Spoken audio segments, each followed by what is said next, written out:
Oi lá, pessoal, tudo bem?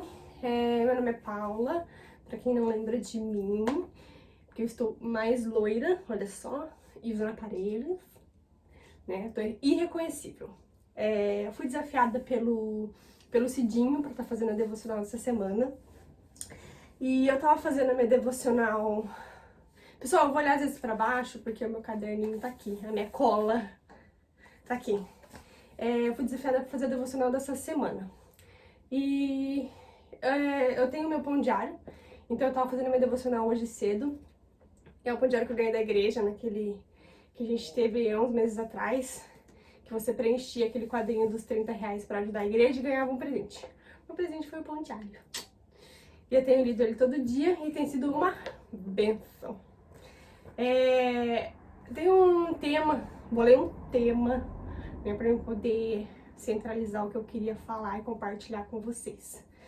Então, tem 3 palavras, assim, que tem mexido muito comigo nesse tempo de pandemia, de ficar em casa, de sem saber o que fazer, né? Principalmente na minha vida pessoal, porque, pra quem sabe que é mais próximo da gente, eu e o Melks, a gente tem, né, planos, não é passado, né? Tem planos, e a gente estava se preparando para esses planos, e as coisas aconteceram e a gente ficou meio, nossa, o que faz agora, o que não faz agora? Tanto que a gente tava morando, né? Tô compartilhando um pouquinho da minha vida com vocês pra vocês entenderem porque isso tem mexido tanto comigo, né? A gente morava em São Pedro e aí a gente teve que entregar a casa que a gente morava, porque a dona da casa precisou da casa de volta.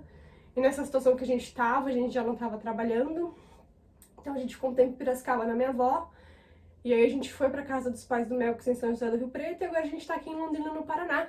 Bem longe, na casa dos meus pais, né? Mas assim, é uma situação que a gente fica, nossa, o que vamos fazer da vida? Assim como eu imagino que muitas pessoas que estão nessa situação hoje estão pensando, né? Nossa, a situação do Brasil, a situação do mundo, o que vai acontecer? Muita gente sem emprego. Então, o que tem mexido muito comigo e que eu fico pensando e orado é sobre o meu tema. São 3 palavras. É fé, gratidão e espera. Que eu acho que são 3 coisas que a gente precisa ter mais na vida. Principalmente na minha vida, assim, sabe? Em particular, assim, às vezes eu penso que se eu não tiver esses 3, eu começo já a dar uns PT, assim, sabe? Porque eu começo a ficar muito ansiosa e aí às vezes essa ansiedade me domina e aí eu fico meio triste, não quero conversar com ninguém, porque eu fico pensando, meu Deus, e agora, e amanhã, e amanhã, e amanhã.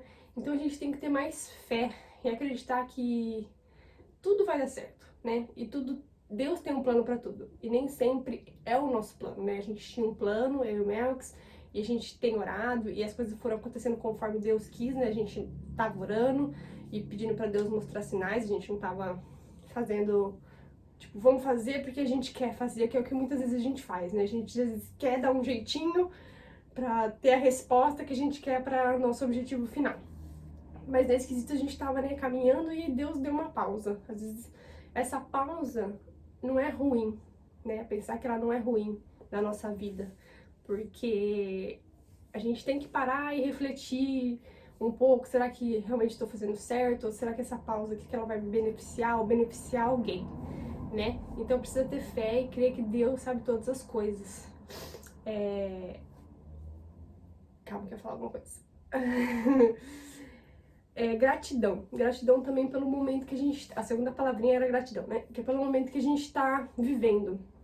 Apesar de ser um momento ruim, para Deus não era imprevista essa pandemia. Ele já sabia que ia acontecer, né? Ela foi uma surpresa para nós, mas para ele não foi. Então eu vejo esse momento como um momento de gratidão pra gente parar, apreciar os pequenos momentos da vida, os pequenos benefícios, os pequenos privilégios que a gente tem, que a gente muitas vezes não vive o dia a dia achando que é normal, né? Às vezes ter um carro, poder passear, a gente não aprecia as pequenas coisas, né? Poder passar tempo com a família. Fazia muito tempo que eu não, desde que eu mudei para São Pedro em 2017, final de 2017, começo de 2018, eu não tinha vindo mais para o Paraná. Então, apreciar pequenos momentos da vida, né? Ser grato mesmo numa situação como essa, né? Eu tava lendo a minha devocional hoje e tinha uma frase, porque quem lê Pão Diário sempre tem uma frase embaixo, né? E a frase de hoje falava assim: algumas vezes nossa decepção pode ser desígnio de Deus. Aí eu fui procurar o que era desígnio, né? Essas palavras difíceis. Tipo, que eu sei mais ou menos o que é, mas queria saber a fundo o que é. Desígnio é vontade de desenvolver ou realizar. Então, às vezes, essa decepção que a gente tá sofrendo e tal, é plano de Deus. E tem um propósito para Deus, tá? E a outra palavra é espera. A gente tem que ser um pouquinho menos ansioso, né? A gente, quando eu falo, é todos, né? Principalmente eu falo muito de mim. Porque eu sou muito ansiosa. Eu sou muito ansiosa e quero as coisas pra amanhã. E às vezes eu tenho uma ideia que eu acho que é uma super ideia, já quero fazer as coisas acontecerem.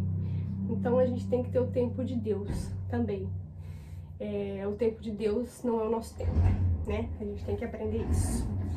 E eu acho que era essa uma das mensagens que eu queria deixar para vocês essa semana, pra gente refletir um pouco mais sobre a vida, passar tempo com a família, apreciar os pequenos momentos, parar de reclamar um pouco e apreciar o momento que a gente tá vivendo agora, né? Ou pegar as coisas boas de uma situação ruim, né? E uma palavra também que mexeu muito comigo nesse contexto de fé, gratidão e espera, que eu não sei se eu falei, eu me questiono muito, né? Então eu tava lendo a Bíblia e eu fico, Deus do céu, por que essa pessoa tá fazendo isso? Mas por que isso aqui é assim? E eu fico me perguntando e às vezes não é certo, né? Mas eu fico lá lendo a Bíblia e falo, nossa, mas isso aqui nessa época não seria assim, né? Então eu tava lendo Samuel, 1 Samuel em diante, né?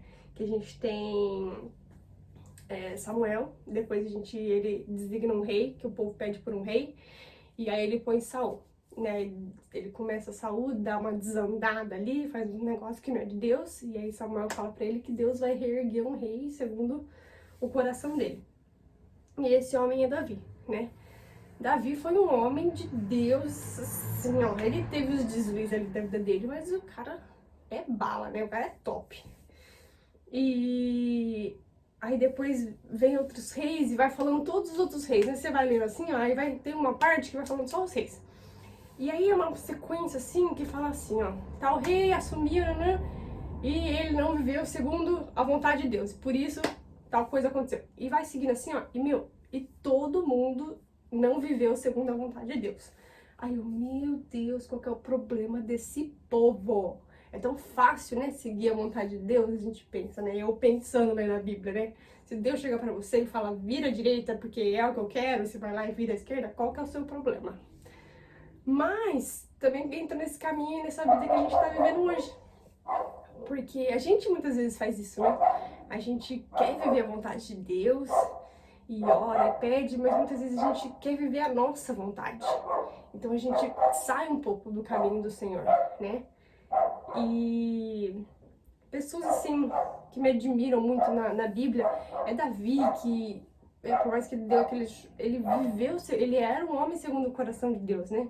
Uma história que eu gosto muito também é de José. José, ele foi vendido pelos irmãos. Eu digo assim, essas histórias me comovem e me inspiram, porque às vezes a gente reclama por coisa tão pouca na vida, né? Por às vezes briga, às vezes por coisa tão tonta, e para de falar com uma pessoa, ou não fala com um parente próximo. E meu, José, ele foi vendido pelos irmãos, como escravo pro Egito. Pensa você ser vendido por alguém? Hoje é muito difícil acontecer isso, né? Tem ainda, mas é muito difícil. Tua família te vender.